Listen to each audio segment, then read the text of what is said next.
বন্ধুরা, আজ আমি এসেছি আমাদের কিশোরগঞ্জের ঐতিহ্যবাহী ইশাকা জঙ্গলবাড়ি জমিদারের বাড়িতে। আপনাদেরকে দেখাচ্ছি বাড়িটা। দেখেন এই অবস্থা আছে, ধ্বংস হয়ে গেছে, মোটামুটি কিছুই নাই তেমন রয়েছে। বাড়ি বিশাল বাড়ি, কিন্তু এখানে এটার কোনো পরিচর্যা করার কেউ নেই, ভাঙ্গাচুরা। এটা এক সময় ইশাকা জঙ্গলবাড়ি, দেখেন একসময় জঙ্গলবাড়ি, ইশাকা জমিদারের বাড়ি, বাসভবন ছিল। দূরে দেখাচ্ছি, দেখেন। তো আমি এসেছি এখানে, একটি বনভোজনের আয়োজন করা হয়েছে। সেই বনভোজনে এসেছি, এসে মনে চাইলো যে একটা ছোট্ট ভিডিও করি, কারণ আমি এর আগেও একবার এই বাড়ির ভিডিও করে নিয়েছিলাম, তখন পুকুরটা ভিডিও করেছিলাম। আজকে বাড়িটা ভিডিও করছি। দেখেন বাড়ি, দেখেন ইটগুলো, দেখেন একদম মানে জড়সড় হয়ে গেছে, একদম ভেঙে একদম জড়সড় হয়ে গেছে। ভিডিওর মধ্যে এগুলো আসতেছে। এখানে দেখেন ওয়াল, দেখেন ওয়ালের কি অবস্থা দেখেন।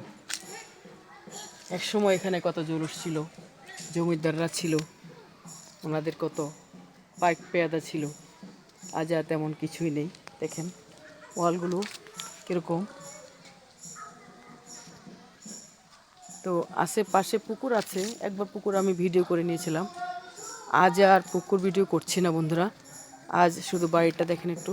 বাড়িটা এইভাবে বাড়িটা একটু ভিডিও করে নিলাম। পাশে আছে আপনার জমিদারের যে একটা বসার অফিস ছিল, সেটাই এখানে দেখানো হবে।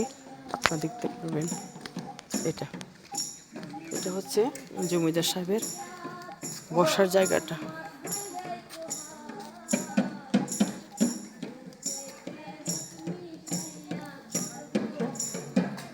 এটা জমিদারের বাড়িটা, মানে এখানে জমিদার সাহেব বসে মিটিং করতেন ওনার পাইপ পেয়াদা নিয়ে। আপনারা যারা কিশোরগঞ্জ আসবেন ঘুরতে, অবশ্যই ইশাকা জঙ্গলবাড়িতে ঘুরে যাবেন, আপনার অনেক ভালো লাগবে। পুরনো স্থাপনা, এবং এখানে কত জমজমাট ছিল এক সময়, কিন্তু আজ আর কিছুই নেই। চতুর্দিকে মানুষ এই স্থাপনাকে দখল করে নিয়েছে, এখন আর তেমন কিছুই নেই। মাঝে মধ্যে মানুষ আসে, এগুলো ভিডিও করে নিয়ে যায়। সবাই ভালো থাকে। পাশে আবার রয়েছে আমাদের ওনার একটা বিশাল পুকুর, ওটা আর এখন ভিডিও করছি না, কারণ ওই একবার আমি ভিডিও করে নিয়েছিলাম। রয়েছে Ishaka Jangalbari school, high school, রয়েছে বিশাল এক পুকুর, এটার আমি আজকে আর ভিডিও করছি না। তো সবাই ভালো থাকেন, সবাই একদম একদম ভালো থাকেন। আল্লাহ হাফেজ।